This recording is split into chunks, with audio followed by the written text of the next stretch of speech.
দীর্ঘ সংঘাতের পর হাত মেলালো আমেরিকা এবং ইরান। ঐতিহাসিক এক সমঝোতায় সই করলেন দুই দেশের প্রেসিডেন্ট। ফ্রান্সের স্বাক্ষরিত ঐতিহাসিক শান্তি সমঝোতায় স্বস্তির নিঃশ্বাস ফেলছে আন্তর্জাতিক মহল। ফের খুলছে হরমুজ প্রণালী, কমতে পারে জ্বালানি সংকটের আশঙ্কা। কি কি রয়েছে বহুল আলোচিত 14 দফা চুক্তিতে, চলুন জেনে নেব এই প্রতিবেদনে বিস্তারিত। দীর্ঘ কয়েক মাসের চরম উত্তেজনা এবং সংঘাতের অবসান ঘটিয়ে অবশেষে আমেরিকা এবং ইরানের মধ্যে শান্তি চুক্তি স্বাক্ষরিত হলো। এই ঐতিহাসিক সমঝোতা স্মারকে ডিজিটাল স্বাক্ষর করেন মার্কিন প্রেসিডেন্ট ডোনাল্ড ট্রাম্প এবং ইরানের প্রেসিডেন্ট মাসুদ পেজেশকিয়ান। ফ্রান্সের প্যারিসে ভার্সাই প্রাসাদে অনুষ্ঠিত এক নৈশভোজে ফরাসি প্রেসিডেন্ট এমানুয়েল ম্যাক্রোর উপস্থিতিতে এই ঐতিহাসিক চুক্তি স্বাক্ষরিত হয় বৃহস্পতিবার ভোরে। G7 শীর্ষ সম্মেলন শেষ হওয়ার পর ভার্সাইয়ে অনুষ্ঠিত বৈঠকে এই গুরুত্বপূর্ণ পদক্ষেপটি নেওয়া হয়েছে। মধ্যপ্রাচ্যে স্থায়ী শান্তি প্রতিষ্ঠার দিকে একটি বড় পদক্ষেপ বলে মনে করা হচ্ছে। এরপরে পুনরায় খুলবে হরমুজ প্রণালী।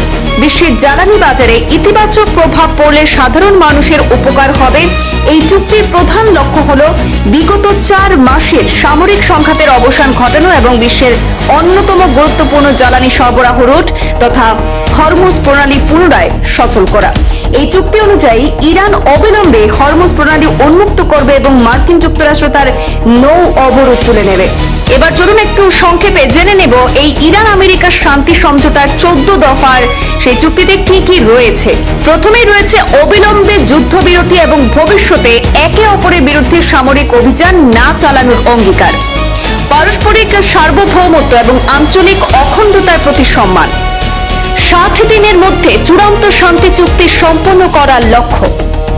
মার্কিন নৌ অবরোধ প্রত্যাহার এবং ধাপে ধাপে সামরিক উপস্থিতি কমানো। হরমুজ প্রণালী পুনরায় উন্মুক্ত করে আন্তর্জাতিক বাণিজ্যিক জাহাজ চলাচল স্বাভাবিক করা। ইরানের পুনর্গঠনে $300 বিলিয়ন অর্থনৈতিক সহায়তা পরিকল্পনা। ইরানের উপর নিষেধাজ্ঞা ধাপে ধাপে প্রত্যাহারের প্রতিশ্রুতি।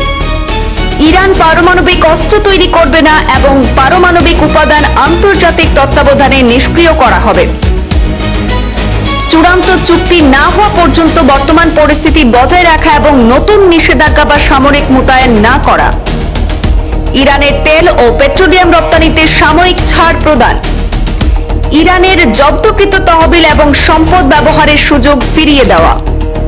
চুক্তি বাস্তবায়ন পর্যবেক্ষণে যৌথ তদারকি ব্যবস্থা গঠন। প্রাথমিক শর্ত বাস্তবায়নের পর অন্যান্য বিষয়ে বিস্তারিত আলোচনা শুরু। চূড়ান্ত চুক্তি জাতিসংঘ নিরাপত্তা পরিষদের অনুমোদনের মাধ্যমে কার্যকর করা। এই ছিল এই ইরান এবং আমেরিকার মধ্যে শান্তি সমঝোতার 14 দফার যে চুক্তি হয়েছিল তার সংক্ষেপে বিস্তারিত জানানোর চেষ্টা করেছি আমাদের দর্শকদেরকে। 4 মাসের এই সংঘাতের পর আমেরিকা এবং ইরানের এই সমঝোতা মধ্যপ্রাচ্যে শান্তি প্রতিষ্ঠার নতুন সম্ভাবনা কিন্তু তৈরি করেছে। তবে এই সমঝোতা কতটা সফল হবে তা নির্ভর করবে আগামী 60 দিনের আলোচনার উপর। যে সংঘাতের জেরে বিশ্বজুড়ে জ্বালানি বাজারে অস্থিরতা তৈরি হয়েছিল সেই সংকট কাটিয়ে এবার শান্তির পথে হাঁটার বার্তা দিয়েছে আমেরিকা এবং ইরান। এখন নজর চূড়ান্ত চুক্তির দিকে, কারণ এই সমঝোতা শুধু দুই দেশের সম্পর্কই নয়, মধ্যপ্রাচ্যের ভবিষ্যৎ এবং বিশ্বের অর্থনীতির গতিপথ কিন্তু নির্ধারণ করতে পারে। তাই আপাতত হরমুজ প্রণালী খুলে যাওয়ার সম্ভাবনা এবং উত্তেজনা প্রশমনের খবরে স্বস্তির নিঃশ্বাস ফেলছেন গোটা বিশ্ববাসী।